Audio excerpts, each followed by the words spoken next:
Hi, good afternoon. I'm sitting here today with Linda Jones. Linda is one of those people who you always see wherever there's good music being played.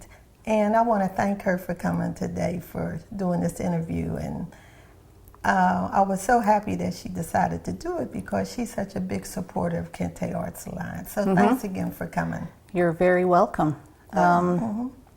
Well, let me introduce myself a little bit. My name is Linda Jones, and I am a big supporter of Kente Arts and do a little bit of volunteer work for the organization. I work for the Heinz Endowments. I work in finance and administration. And so here I am, Gail. Well, I'm so glad you could make it, like I said at the outset. And she doesn't do a little bit of volunteering for Kente. What she does is really the thing that we need the most, and that is her finance and accounting background that has really helped us. So I want to take this opportunity to also thank her for that. But you know, we're here today to talk about the music, talk about you, and I just wanted to start off by asking you to tell us a little bit about yourself. You have such an interesting background, and I think our listening audience would love to hear this unique background that you have. Well, Gail and Mensa and I became friends through the jazz community. And I'm not a musician, I'm a fan, let's say. I'm a jazz fan. And how I came into the music, well, I was born and raised in Montreal, Canada.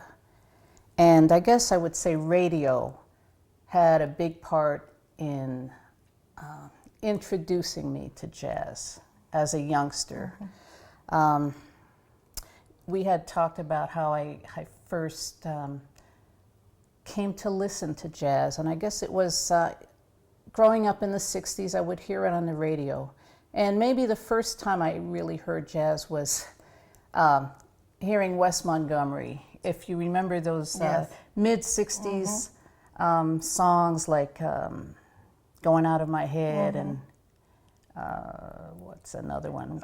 Wes Montgomery was Windy. a big Windy. Yeah. So I mean, I was attracted to it. I don't know. I was maybe 7 years old, 8 years old, and I liked it. I mean, I didn't know it was jazz at the time, but I just liked the orchestration. I liked the horns. I liked the guitar, and later on, I maybe around 10 or 11 years old, I was attracted to bands with horns. I would hear Blood, Sweat, and Tears or Chicago. I was really attracted to that sound.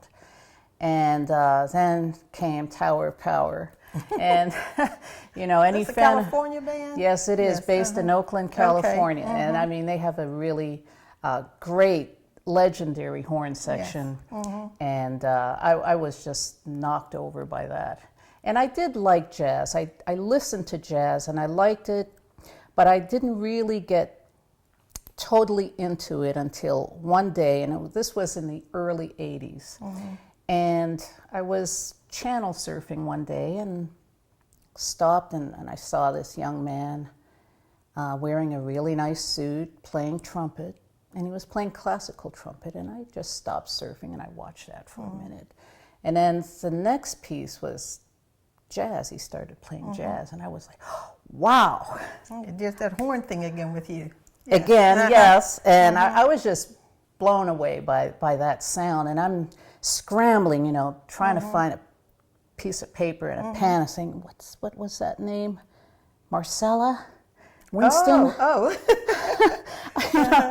You know, because they were just saying, coming to Roy Thompson Hall. I was in Toronto by that time. So I just barely caught his name, and I had to find out who this was. I mean, so remember, there was no internet back then. So I had to, I think I probably found some information in the newspaper, and I matched up the name, and, you know, I bought tickets for that show. And of course, I went to see Wynton Marsalis' band in the early 80s. And I really enjoyed the music, and I remember him saying at the end of it, if you like this, if you like this music, go out and buy some jazz records. He said, not my records, you know. He said, go out and buy some Louis Armstrong. So he was being the ambassador. Yes, like he was. Still Like remains. that's yes. Well, was there a lot exactly. of a big jazz scene in Canada at that time? I mean, you were growing up in Montreal. You eventually moved to Toronto. Yes. And was the radio and the jazz scene a big thing in Canada at the time? It was, and probably more so in Montreal, and probably a little bit before my time. Montreal, at one time in the 20s, 30s, 40s, and 50s, was a very happening place for jazz. During Prohibition in the United States, people would go to Montreal to hear jazz and to drink. And there were a lot of great, great clubs in Montreal. Now, again, that's a little bit before my time. But Montreal does have a great history of jazz clubs. And, but unfortunately, I was not able to participate in this. Back to Wynton's band, the funniest thing about this is this was years before I moved to the States. And probably I saw a couple of Pittsburghers in that band that I later got to meet. Oh, really? Probably Dwayne Dolphin was in that band at that time, and Jeff Watts. No kidding. Yeah. Small world. It is. It is. So anyway, from there, I took it from there. I mean, I enjoyed that concert tremendously. And then I remember the next day I went to work and I told my boss, I said, this is it. Jazz for me. This is the only music I ever need to hear again. And so the next day I come to work and on my desk there's this stack of albums.